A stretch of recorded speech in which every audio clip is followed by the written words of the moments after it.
What's up everybody, welcome back to the channel. In this video we're going to be talking about, does Quidd pose a threat to VEVE NFTs? But before we do this, if you enjoyed this video then please consider dropping a like and subscribing if you're new around here. So we're going to be diving into a variety of different topics and comparisons between Quidd and VEVE in this video. We're going to be talking about the quality of the collectibles and why it's so important and where the differences lie in both marketplaces. We're going to be breaking down the cryptkins sale. We're going to be looking at, because they both own this particular licensee, so we're going to be taking a look and getting an idea behind what we can learn from the data and the numbers driven from both platforms. We're going to be looking at the Twitter reposts. We look at the posts from each individual accounts and why this is significant in looking at the overall community that VEVE is trying to create here.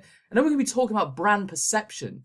So strap yourself in, guys. It's going to be a longer video, but I think it's important that we break this down so people can understand the key differences, in my opinion, between both companies. Now, the starting point we got here, we're going to be looking at the Cosmic Kalulu. Now, I want to take us away from the additions and how many are actually released and more focus on the actual product delivery. You know, the quality of the product and the way the product's being delivered, because when we reference a collectible, specifically when we're going for a premium collectible feel, when we look at what VEVE are creating, it's important to remember here that the quality of the product itself is going to be what drives more external collectors into this marketplace and ultimately defines, in my opinion, the differences between the two companies.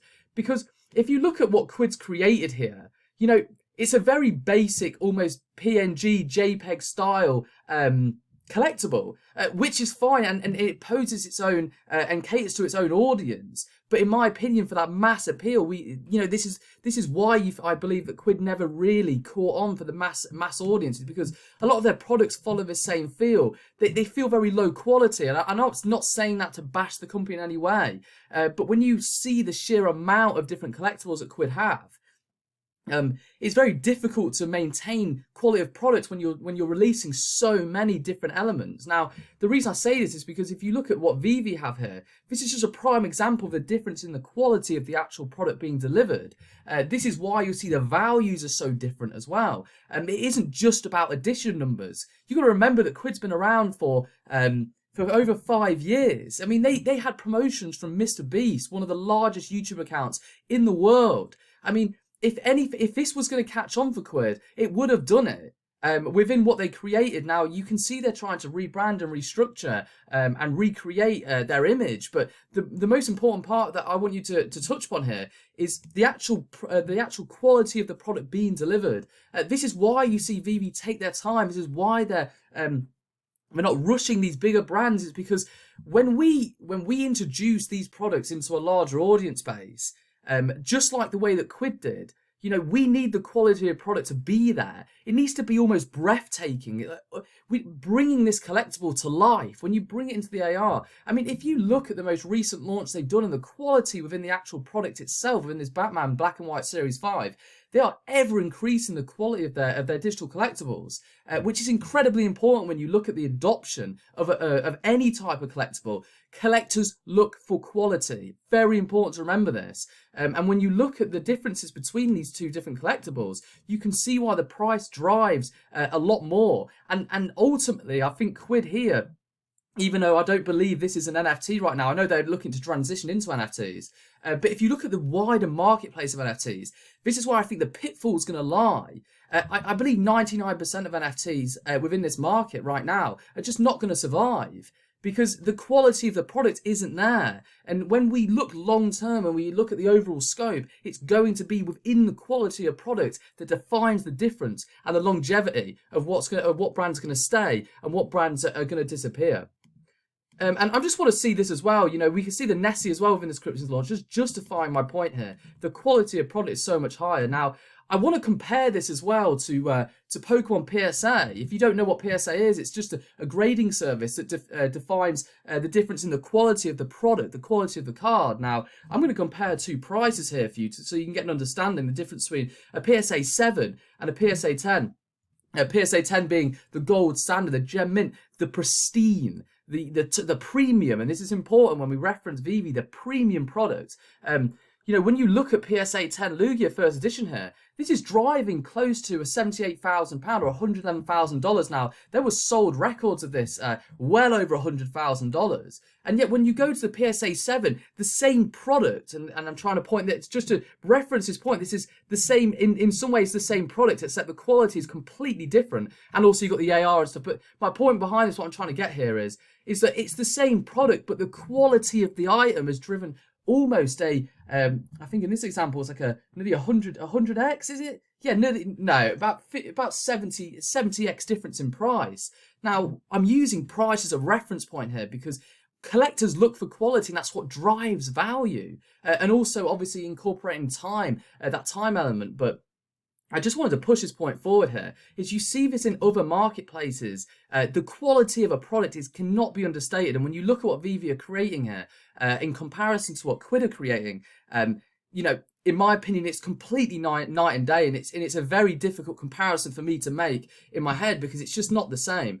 And this is reflective within the sales. We're on the Quidd sort of Quidd website here, and they publicly say their all-time sales of cryptkins was $2,000. Now, I touched upon this in a previous video when I broke down cryptkins, that the internal demand of VEVE is what drove the value, and you can see this within the numbers that VEVE generated.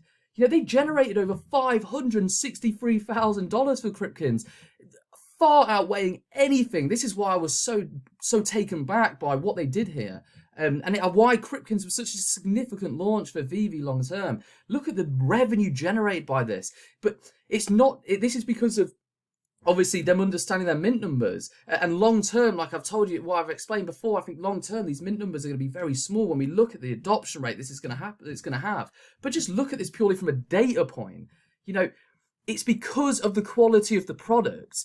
You know, people are investing into VEVE because of the premium element of their collectibles. And not just that, because actually going into the AR, it brings your favourite collectibles to life. This is extremely important when we reference the longevity of a brand, especially when you compare these two.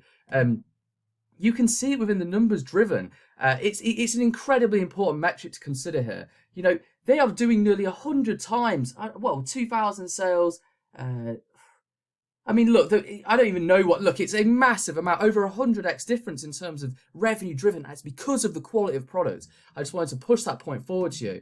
And just to really emphasize this element that having brands does not mean it will translate into large sales. And just because people love Marvel does not mean they will enjoy the collectibles someone releases. It's so important to remember this. You know, look at their total sales here for Quidd. 282,000 in total sales. I'm in no way downhearting this. It's an impressive number for a company to generate. But to see that cryptkins did almost double that, an almost unheard of brand before being launched into this marketplace, and you can see that in reflection to the cryptkins numbers that were generated within Quidd, and you know, I hope there's pictures and starts to be painted to you here. Is that it's the quality of the product that's been driving this marketplace, and it's why the difference in this is night and day. We're seeing cryptkins completely outperform the largest brands within Quidd. It's incredible to see, and this is why there's such significant differences between VEVE and Quidd. They are not the same. And if you're making correlations like this, I hope this video is starting to portray this to you. This is not the same. Quidd are trying to get involved in NFTs, but VEVE are pioneering this space. It's incredibly important to remember this, and we'll be looking at brand perception later on in the video for me to really emphasize and push this point forward to you.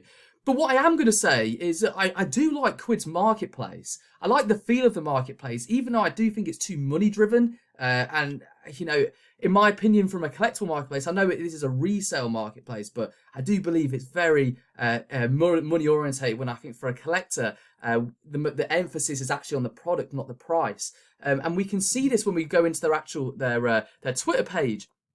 A lot of what Quidd share is actually to do with the income that their users are generating. I think this is an incredibly, it's a bad marketing edge for me. You know, when you look at a company and when they're trying to create culture inside of a brand, and that's what VEVE do, they're creating community and culture. This is what creates longevity within powerful brands and impactful companies. Money just isn't enough.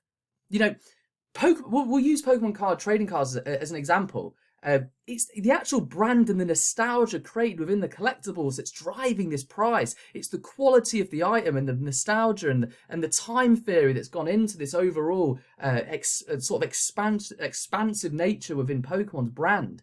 And when you look at what Quidd have done here within their advertising on their main page, look, I'm not trying to downhearten it, but it just doesn't create community feel. It's not bringing people together. This is why you see very little engagement within the accounts. Even though they've got 13,000 followers, it's very little engagement because it's not community driven. It's just highlighting money, and these are very fickle aspects and very surface level areas of collectibles that really don't pose much long-term sustainability. Money will not drive a collectible long term. It will be the quality of the product itself. So I just wanted to touch upon this because when we look at the VEVE collectible page and look at the amount of retweets they get, look at the engagement, the difference is night and day. That's because they engage the community.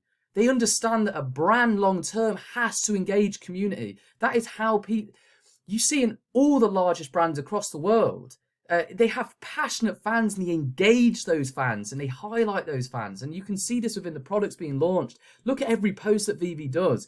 Very important to remember this. Look, it's all about the community. It's all about the products and the quality of products, the memeability, the virality they're trying to create with here.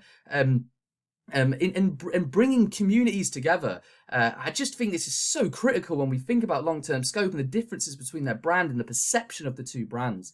And then what I'm going to go into as well is the actual pioneering effect of what VEVE are doing. When we look at VEVE in terms of their overall place within this NFT marketplace, they are creating collectibles that are quite literally one of a kind, and in essentially pioneering their own space within the NFT technology. And I'm not going to touch too much into the NFT aspect and the background fundamentals behind that. But what I will touch, because this specific video is more of a brand comparison, but my point behind it here is that look at the animation they're creating here. They're bringing collectibles to life. That is so important when we create the differences between Quidd and VEVE. It's just not the same. I hope I'm getting this point across to you guys. I'm really passionate about this as well because I just really want you guys to understand the difference here so you don't miss what's going on. And it's why I've created this channel and why the focus point of my channel is on the branding itself, because it's just incredible. They are demonstrating, in my opinion, one of the most incredible structural but also well methodically thought out brands I personally ever come across. And I just think it's really important for us to remember this when we look at the overall scope and what they're trying to achieve long term.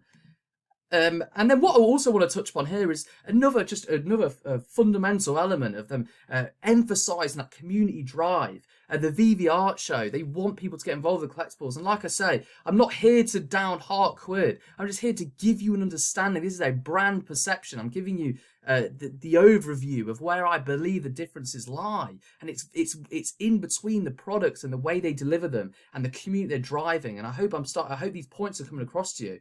But I just think this is incredibly important to see here.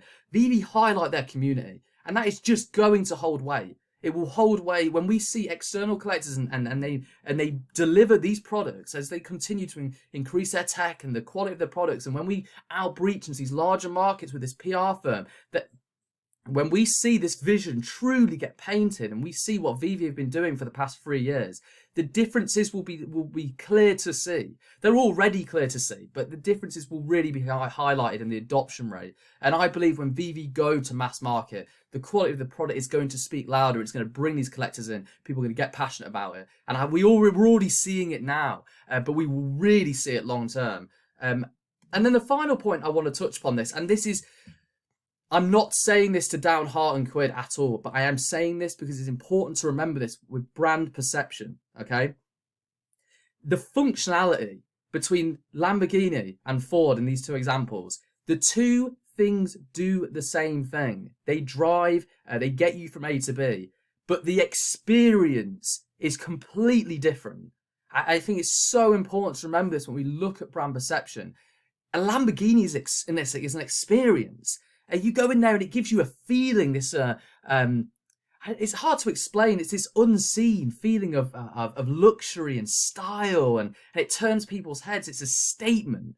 And yet when we look at Ford, it's functionality in some ways, but it's just, it doesn't turn heads. It just gets people from A to B. Now, both elements hold its place within this market. And we'll see this. VEVE will have competitors come into this marketplace and try to compete. They will have this. But what lies different, especially with a healthy marketplace, is the overall perception of the two companies, the perception of the products itself. And when we see the experience that's happening within VEVE and the experience within Quidd, the differences lie in the quality of the product and the overall, the feel within the AR and the feel of the item being delivered. So that's the last part I would touch upon, was sort of brand perception. So I hope you've enjoyed this video, and if you have, then please consider dropping a like, subscribing if you're new around here. I really don't believe there should be any anxiety with Quidd. I just think this is something that people have just latched onto and getting themselves concerned. I think it's correlated with the price of Omi, and I can understand the anxiety that's being driven here, but don't get the two twisted. This is not the same company, or this, in my opinion, they don't even lie in the same, in the same conversation. And I'm not even saying that from perceptual bias. I'm just saying that from my personal, I guess it is perceptual bias. I don't know. Look, it's my personal opinion on this. So anyway, if you enjoyed this video, then please consider dropping a like and subscribing, like I say, and I'll see you in the next one. Thank you for watching, and goodbye.